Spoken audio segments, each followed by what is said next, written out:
Yo, what's going on, y'all? It's Combo Breaker 99. I am back with another video. All right, y'all, just back with a real quick one here. Just kind of want to give my thoughts on some recent statements made by Daniel Cormier. He recently made this statement on the DC and RC show. I actually didn't hear all the show. I just saw the text that popped up on some MMA websites, and yeah, I just want to give my thoughts on something he had brought up because I thought that was kind of interesting. The fact that he really thinks that Amanda Nunes won't get that belt back. He feels like Amanda Nunes won't get that belt back, and that if Valentina Shevchenko chose to move up to 135, that she would be able to become a two-division world champion by the end of 2022. So of course the possibility is there, but the questions are, can she and will she? But real quick, let me just pull up the statement. This is a real statement that he made. I mean, it wasn't like a real big deal, but this is what he said. He said, "Not only do I not believe that Amanda is going to win, not only do I not believe that Amanda is going to win that belt back, I believe that Valentina is going to win that belt and become the double champion in 2022. So he thinks that Amanda's not going to get it back in the rematch. Pena's going to defend it. But if Valentina Shevchenko chooses to move up, if she makes that choice to move back up to 135, he thinks that she can defeat Juliana Pena and get that belt, right? So, yeah, like I said, my question is, can she and will she? Well, can she? Of course. Of course, I think Valentina Shevchenko, she could, if she chose to move back up to her original division, where the only thing that really stopped her from being dominant as she is at flyweight, of course, according to her, was the size. I think she could do it, because one thing, she's got more skill than everybody in the bantamweight division. I think that's pretty honest. I mean, between strawweight, flyweight, and bantamweight, I think pound for pound, she has some of the best skills out there. I think she tops everybody. She's more technical and refined than anyone, including the champion at bantamweight, Juliana Pena. I mean, the only one fighter that I keep bringing up that's my dream matchup at 135 is GDR. And I mean, GDR would be that one. Like, even GDR is not as skilled, but I mean, she just has certain skills that can make an interesting fight. But even Valentina tops her, when it comes to just being a well-rounded fighter. But overall, if she went back up to fight the current champion, if DC is correct, I mean, hey, she could do it. I think that if Pena was to defeat Nunes and Shevchenko wanted to move up, if she wanted to move up, I think she could do it. Yeah, of course, because Shevchenko, she definitely showed to me the skills. I'd say the evolution, from the first time she beat Juliana Pena to the current now. Like, she definitely showed more skill since then, even moving down to 125, even where the competition hasn't been like, the best. Valentina shows that, look, she's always prepared, you know what I mean? And that's that, like I always say, that's on the other fighters. That's on them if they're not preparing the way she is, And again, Shevchenko, she could do it. She could do it because she's already beat Juliana Pena, right? Shevchenko already showcased the skills to beat her once.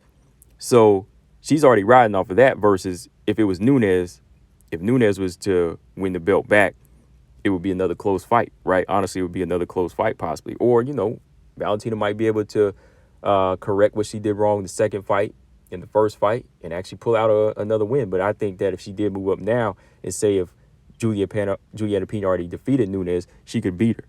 I think that's pretty much a given because she's already riding off a win. Where again, like Pena, she would where Nunes, like, she would make it a more respectable fight.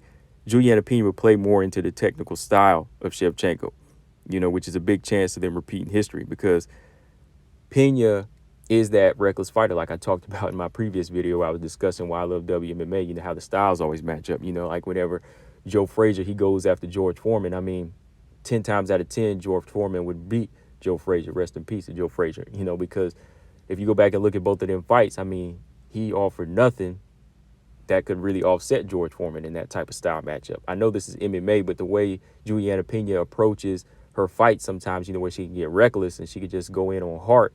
Valentina Shevchenko, she thrives off of those mistakes. She'll thrive off of those mistakes and look for those openings and she can expose you. That's just that type of style matchup. You just have to understand that. Now, Pena, she would have a chance. I mean, this is another video, but yeah, Pena definitely would have a chance against Shevchenko. I mean, she's been at 135 the longest now, and I mean, she has been getting stronger. And just, her overall physicality, I think, would still give Shevchenko problems if she's able to control her pressure and anxiousness and use her grappling in a smarter way, But I really think Shevchenko, she would be able to do it again. I think she would just be prepared for everything. And so, yeah, I think that she could be that two-division world champion if she chose to do that, if she chose to move back up and fight Juliana Pena, But I really think she would just do it if Amanda Nunes was to win the belt back, And that brings me to the next question. Will she? I kind of doubt it. I do kind of doubt it since she already defeated Juliana Pena. I think, she wanted to continue the rivalry and move back to 135 to take on the fighter that beat her twice. Whether you feel like she beat her in the second fight or not, Nunes, she still holds that W on records over Valentina Shevchenko. So I think if Nunes was to win the rematch with Juliana Pena, then there is some interest in the third fight. That's the only way she would really want to go back up and challenge for that 135-pound belt. I think, whether or not Juliana Pena has out, I don't think she would really want to go for that again. I think that it would have to be Amanda. I think her run right now at 125 is sweeter for her to kind of disrupt that and just say, okay, I'm going back to 135 in the summer. You know what I mean? Like, even just for a one-off, because I really don't see her staying at 135 if she defeated Pena or Nunes, right? So I think the 125 ride is a lot sweeter, where she's just killing it. She's dominant. She feels comfortable at the weight, and she can break title defense records now. She's already in a position where she can continue to just eat them up and stack up maybe a possible 10-11, to get up there with Demetrius and what's his name? Anderson Silva, right? Anderson Silva. So, yeah, if she can continue to, just lay it down in the flyweight division, I think she'd be better off, right? So the question is to y'all, like, will she be a double champion in 2022? Like I said, I doubt it, because there's just this new rivalry going on between Nunes and Pena. And at 125, you got some new blood that I think really will interest Shevchenko more so. And it'll just help her continue to build her legacy at 125, because, hey, she's one of the fighters that was really, really helped putting together the flyweight division and was calling for it, because she felt like this was the weight that she needed to be at, right? She barely makes 135 even when she was up there. She'd make it on weight or sometimes a little underweight. So that's what it's going to come down to. So does she have the skills to do it? Can she do it? Yes. But will she do it? I doubt it. When it comes down to it, I really doubt it. So, yeah, my final thoughts. If Pena called Shevchenko out, though, I think Shevchenko might answer that call, because she could say, hey, I did it before, and if I do want to just cap it off and do this fight as a one-off, she could do it, the same way, Nunes took the featherweight belt and had the bantamweight belt. I think Shevchenko will probably just do it to hold it for, just that one time, to say, okay, I beat Shevchenko. Well, I beat Juliana Pena. Now I'm a two-division world champion. Then she might vacate it or something like that. But I don't see her doing like Nunes, going back and forth. Even if she did, I don't see her going back and forth like that, because, she don't want to fluctuate her weight like that. She's not that type of person. She cares about her body too much to try to juggle two divisions and be that greedy, So, yeah, man, can she? Yes. Will she? I doubt it. Let me know, guys, in the comment section what y'all think. Combo Breaker 99. I'm out. Subscribe. Peace.